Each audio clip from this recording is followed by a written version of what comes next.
আল্লাহর পক্ষ থেকে জিজ্ঞেস করা হবে।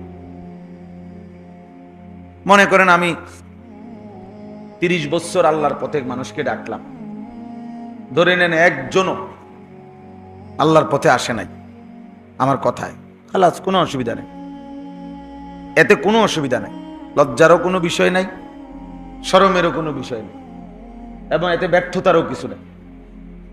কিন্তু এরপরেও আমাকে আমার নিজের ঈমান আমল আখিরাতের ব্যাপারে জবাবদিহি করতে হবে।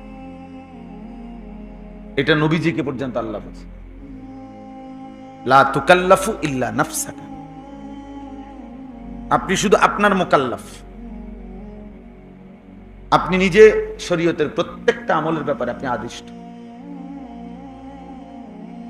এজন্যই পৃথিবীর কেউ যদি গ্রহণ না করে, না মানে, আপনি একাই করবেন। ফাকাতিল ফি সাবিলিল্লাহ, এটা হলো আয়াতের শুরু, এই আয়াতেরই শুরুর অংশ। আল্লাহ তাআলা বলছেন আপনি একাই আল্লাহর পথে যুদ্ধ করুন। অর্থাৎ যদি দেখেন যুদ্ধের ময়দানে আপনার অনুসারী একজনও নাই, সরে গেছে সবাই, ময়দান ছেড়ে দিছে, তবু আপনি একাই যুদ্ধ করেন।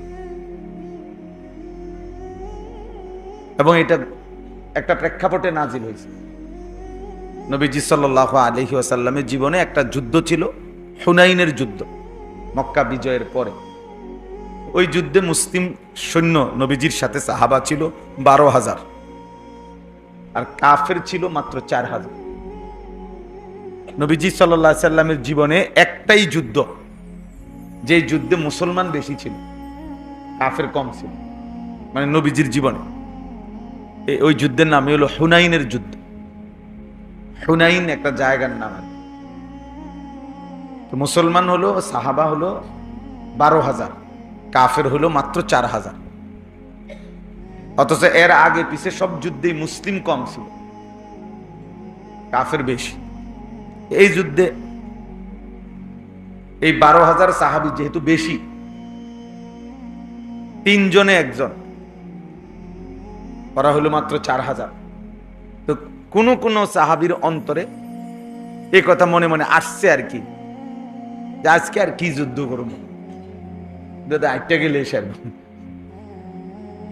এর চাইতে কত কম দিয়া উড়ে এলাইছি, আর এখন তো আমরা এমনিতেই 12,000, ওরা মাত্র 4,000, এগুলার যুদ্ধ করবো কি, এগুলা তো ফু দিলেই উড়ে যাবে।